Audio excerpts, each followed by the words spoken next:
નમસ્તે મિત્રો, વિશ nursing એકેડેમીની YouTube ચેનલમાં આપ સૌનું હાર્દિક સ્વાગત છે।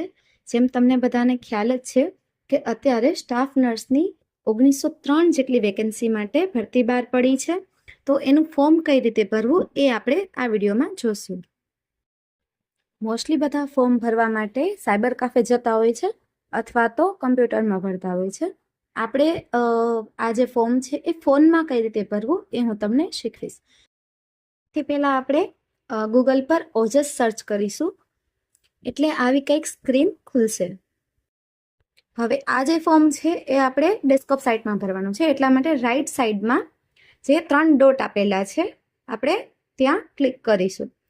આ જે 3 ડોટ છે એ ક્લિક કરશું એટલે આપણને ઓપ્શન બતાવશે ડેસ્કટોપ સાઇટનું, ત્યાં આપણે રાઈટ ક્લિક કરશું એટલે જે આખું પેજ છે એ ડેસ્કટોપ સાઇટમાં કન્વર્ટ થઈ જશે અને તમે આસાનીથી ભરી શકશો। હવે તમારે એમાં જે થર્ડ ઓપ્શન છે ઓનલાઈન એપ્લિકેશન, એની અંદર ક્લિક કરવાનું છે। આની અંદર તમે ક્લિક કરશો એટલે આવી રીતે બધા ઓપ્શન દેખાશે। એની અંદર જે સૌથી પહેલું ઓપ્શન છે એપ્લાયનું, એમાં ક્લિક કરવું। ક્લિક કરવા પર આવી રીતે જે સ્ક્રીન પર દેખાય છે તમને એવું બતાવશે, એના પર ક્લિક કરશો એટલે જે સૌથી ઉપર છે commissioner health medical services and medical education, એના પર ક્લિક કરવાનું। પછી જે પેજ આવે એમાં એપ્લાય પર ક્લિક કરવાનું। એપ્લાય પર ક્લિક કરશો એટલે આ રીતનું પેજ ખુલશે, એમાં પણ તમારે એપ્લાયના ઉપર ક્લિક કરવાનું। હવે આની અંદરમાં જો તમે અગાઉથી ઓજસ પર એક પણ ફોર્મ ભરેલું હશે તો તમે OTR કરેલું હશે, અને જો ના કર્યું હોય તો પણ તમે સ્કીપ કરી શકો છો। જો તમે સ્કીપ કરશો એટલે આવી રીતે આખું ફોર્મ ખુલશે, એની અંદર બધી જ ડિટેલ છે એ તમને આપેલી છે અને તમારે એ બધી જ ડિટેલ છે એ ભરવાની છે। આપણે એક પછી એક બધી ડિટેલ જોઈશું। તો એની અંદર સૌથી પહેલા છે પર્સનલ ડિટેલ્સ, એની અંદરમાં તમારું સરનેમ, ફર્સ્ટ નેમ, ફાધર અથવા તો હસબન્ડનું નેમ અને મધરનું નેમ નાખશું। પછી જેન્ડર સિલેક્ટ કરશું 2 વખત, ડેટ ઓફ બર્થ નાખશું, જો મેરિડ હોય તો મેરિડ, અનમેરિડ હોય તો અનમેરિડ અને સેપરેટ થયેલા હોય તો એ ક્લિક કરશું। અને કેટેગરીમાં તમે જે પણ કેટેગરીથી બિલોંગ કરતા હોય એ ભરવાની। એના પછી આપણે કમ્યુનિકેશન ડિટેલ છે એ એડ કરીશું। એની અંદર જે તમારું પ્રેઝન્ટ એડ્રેસ હોય આપણે એ નાખવાનું છે। એમાં એડ્રેસ, તમારું સ્ટેટ છે, ડિસ્ટ્રિક્ટ, તાલુકા અને પિનકોડ એટલું નાખશું। એના પછી પરમેનન્ટ એડ્રેસની અંદરમાં જો સેમ હોય તો એ નાખવાનું, નહીતર તો જે પણ તમારું પરમેનન્ટ એડ્રેસ છે એ નાખશું। હવે મોબાઈલ નંબર નાખવાનો છે, એમાં જે તમારો ચાલુ નંબર હોય તમારે એ નાખવાનો છે કે જેની અંદર OTP આવી શકશે। હવે આમાં ખાસ ધ્યાન રાખવું મોબાઈલ નંબર નાખવામાં।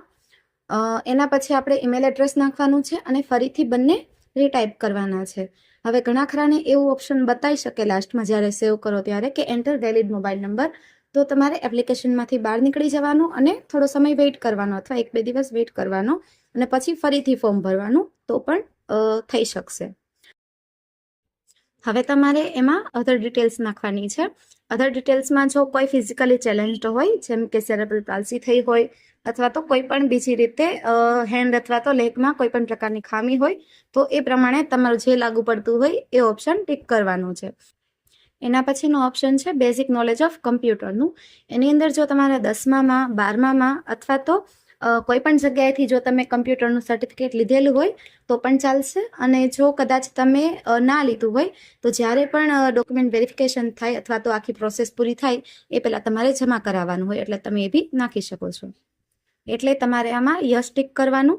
એના પછી જો કોઈ વિડો હોય અથવા એક સોલ્જર હોય તો તમારે એમાં ટિક કરવાનું। હવે ઘણા ખરા એવા હોઈ શકે જે અત્યારે ગુજરાત ગવર્મેન્ટમાં જોબ કરતા હોય તો એમને પણ પોતાની જોઈનિંગ ડેટ એ નાખવાની છે અને જે બી ડિપાર્ટમેન્ટ હોય એ નાખવાનું છે। હવે એટલું થઈ જાય એના પછી લેંગ્વેજ ડિટેલ્સ આવશે, એની અંદર જે પણ તમને લેંગ્વેજ ખબર હોય તમારે એ નાખવાની છે। જો તમે ગુજરાતી, હિન્દી અને ઇંગ્લિશ જો ત્રણેય વાંચી શકતા હોય, લખી શકતા હોય અને બોલી શકતા હોય તો તમારે ત્રણેયમાં ટિક કરવાનું। એના પછી છે એજ્યુકેશન ડિટેલ્સ, એની અંદરમાં જો તમે GNM કરેલું હોય તો GNM સિલેક્ટ કરવાનું અને જો BSc નર્સિંગ કર્યું હોય તો એ કરવાનું। તમારા જે પર્સન્ટેજ છે લાસ્ટ યરના એ નાખવાના છે। પર્સન્ટેજ નખાઈ જાય પછી જો ક્લાસની અંદર 60% ઉપર હોય તો ફર્સ્ટ ક્લાસ, 70 ઉપર હોય તો ડિસ્ટિંક્શન, અને જો 60થી નીચે હોય તો સેકન્ડ ક્લાસ, જે પણ હોય તમને ખ્યાલ જ હશે એ નાખવાનું। તમારું ઇન્સ્ટિટ્યુશન નેમ નાખવાનું અને બીજી બધી ડિટેલ્સ નાખવાની। એના પછી જે છે આ ખાસ સ્ટેપ છે, ધ્યાન રાખવું આમાં। આની અંદર તમારે યસમાં ટિક કરવાનું છે। જો ડેસ્કટોપ સાઇટમાં નહીં હોય ને તો ઘણા ખરાને પ્રોબ્લેમ થશે કે યસ ટિક નહીં થાય, એટલા માટે ડેસ્કટોપ સાઇટમાં જ રાખવાનું। યસ ટિક કરીને આપણે સેવ કરવાનું છે। સેવ થઈ જાય પછી આપણે બેક લેવાનું છે. બેક લેશું એટલે ફરીથી જે ઓનલાઈન એપ્લિકેશન છે એમાં જવાનું. એમાં જે થર્ડ ઓપ્શન છે અપલોડ ફોટો ઓર સિગ્નેચર, આપણે એમાં ક્લિક કરવાનું છે. હવે જ્યારે તમે એ અપલોડ ફોટો અને સિગ્નેચર ક્લિક કરશો એટલે કંઈક આવી સ્ક્રીન તમને બતાવશે. હવે એની અંદર જ્યારે તમે સેવ કર્યું હશે ને ત્યારે એપ્લિકેશન નંબર બતાવશે તમારો. તો તમારે અહીં એ એપ્લિકેશન નંબર નાખવાનો છે. એપ્લિકેશન નંબર નખાઈ જાય એના પછી તમારે તમારી બર્થ ડેટ છે એ નાખશો એટલે આવી રીતે બતાવશે. ઓકે જે છે ચૂઝ કરવાનું છે. હવે જ્યારે તમારે ફોટો અને સિગ્નેચર અપલોડ કરવું છે તો આ વસ્તુ ખાસ ધ્યાનમાં રાખવી. ફોટાની જે લંબાઈ છે 5 સેન્ટીમીટર હોવી જોઈએ, પહોળાઈ જે છે 3.6 સેન્ટીમીટર હોવી જોઈએ અને સાઇઝ 15 KBની હોવી જોઈએ.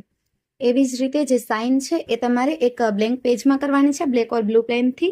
એની પણ લંબાઈ 2.5 સેન્ટીમીટર હોવી જોઈએ અને પહોળાઈ 7.5 સેન્ટીમીટર હોવી જોઈએ અને સાઇઝ 15 KB હોવી જોઈએ. જો ઘણી વખત એવું થાય છે કે આપણે આ સાઇઝમાં નથી થતું, એક એપ્લિકેશન છે ડોક્યુમેન્ટ સ્કેનર કરીને, તમે એની અંદરમાં બી આ જે સાઇઝની જે છે ફોટો અને સાઇન કરી શકો છો, અથવા તો તમે ડાયરેક્ટ નેટ પર બી સર્ચ કરીને સેમ આ સાઇઝનો ફોટો અને જે સાઇન છે એ બનાવી શકો છો. એટલે હવે તમારે એ કન્ફર્મ કરવાનું, અપલોડ થઈ જશે. એના પછી આપણે સ્ટેપ આવે છે કન્ફર્મનું. કન્ફર્મ કરવા માટે આપણે ફરીથી એપ્લિકેશન નંબર નાખવાનો છે ત્યાં અને આપણે બર્થ ડેટ નાખવાની છે. એ નાખી દેશું એટલે આવી રીતે એક ઓપ્શન બતાવશે, એની અંદર તમારી બધી ડિટેલ્સ બતાવશે. હવે અહીં આ સ્ટેપમાં ખાસ ધ્યાન રાખવું, જે પણ તમે ડિટેલ્સ નાખેલી છે એ બધી જ એક વખત ચેક કરી લેવી અને ચેક કર્યા પછી જ તમારે કન્ફર્મ આપવું. ઘણી વખત એવું થાય કે પછી બદલાતું નથી અને જો તમને એવું લાગે કે તમારે કોઈ બી ડિટેલ્સ ચેન્જ કરવી છે તો સેમ તમે ઓનલાઈન એપ્લિકેશનમાં જઈને ત્યાં એડિટ પણ કરી શકો છો. એ થઈ જાય એટલે તમારે કન્ફર્મ એપ્લિકેશન આપી દેવાનું. કન્ફર્મ કર્યા પછી એક કન્ફર્મેશન નંબર છે એ તમારા OTP થ્રુ આવશે, જે તમારે સાચવી રાખો, ભવિષ્યમાં એ કામ લાગશે. પછી જે જનરલ કેટેગરીના મિત્રો છે તો એમને ફીસ ભરવાની છે 300 રૂપિયા. તો એના માટે આપણે ફીસ સેક્શનમાં જશું અને ત્યાં જે પહેલું ઓપ્શન છે ઓનલાઈન અથવા તો પોસ્ટ ઓફિસ ચલાન, એના ઉપર તમે ફીસ તમારી ભરી શકો છો. એની અંદર બીજું કંઈ નથી હોતું, તમારી જે ડિટેલ છે, જો તમે UPI થી કરતા હોય તો એ ડિટેલ્સ નાખવાની અને ઓકે દઈ દેવાનું એટલે તમારી ફી જે છે ભરાઈ જશે. એક વખત ફી ભરાઈ જાય એના પછી તમે અહીંથી તમારી જે એપ્લિકેશન છે એ બી પ્રિન્ટ કરી શકશો અને જો તમારે પોસ્ટ ઓફિસથી જો ભરવી હોય ફી તો એ બી તમે અહીંથી પ્રિન્ટ કરી શકશો અને પોસ્ટ ઓફિસે જઈને પણ તમે તમારી ફીસ જે છે એ ભરી શકશો. હવે એટલું થઈ જાય એના પછી તમારું ફોર્મ જે છે આખું સબમિટ થઈ જશે. આ જે છે એ હેલ્પલાઇન નંબર છે. ફોર્મ ભરવામાં ક્યાંય પણ તકલીફ આવે તો તમે આમાં કોલ કરી શકો છો અથવા તો આ વિડીયોની અંદર નીચે પણ તમે કમેન્ટ કરી શકો છો, જેના દ્વારા મને ખબર પડે. બીજા પણ અહીંયા ઓપ્શન છે, જો તમને તમારો કન્ફર્મેશન નંબર ના ખ્યાલ હોય અથવા રજિસ્ટ્રેશન નંબર ના ખ્યાલ હોય તો તમે આના દ્વારા પણ મેળવી શકો છો. તો આવી રીતે આપણે આખું ફોર્મ આમાં ભરી શકીએ. એટલે ફોનમાંથી ફોર્મ ભરવું કંઈ અઘરું નથી. તો તમે આવી રીતે આમાં ફોર્મ પણ ભરી શકો છો અને તમારું જે એપ્લિકેશન છે એ પણ આમાંથી પ્રિન્ટ કરાવી શકો છો. જે પણ ડિટેલ્સ આવતી રહેશે એ સેમ ઓજસની અંદરમાં તમે જોઈ શકો છો. તો પણ જો તમને આખા ફોર્મમાં ક્યાંય પણ ક્વેરી હોય, કંઈ પણ પ્રશ્ન પૂછવો હોય તો આમાં જરૂરથી કમેન્ટ કરજો. આજનો વિડીયો કેવો લાગ્યો એ પણ જરૂરથી કહેજો અને જો ચેનલ પર નવા આવ્યા હોય તો ફોલો પણ કરજો અને લાઈક પણ કરજો. સો જય શ્રી કૃષ્ણ.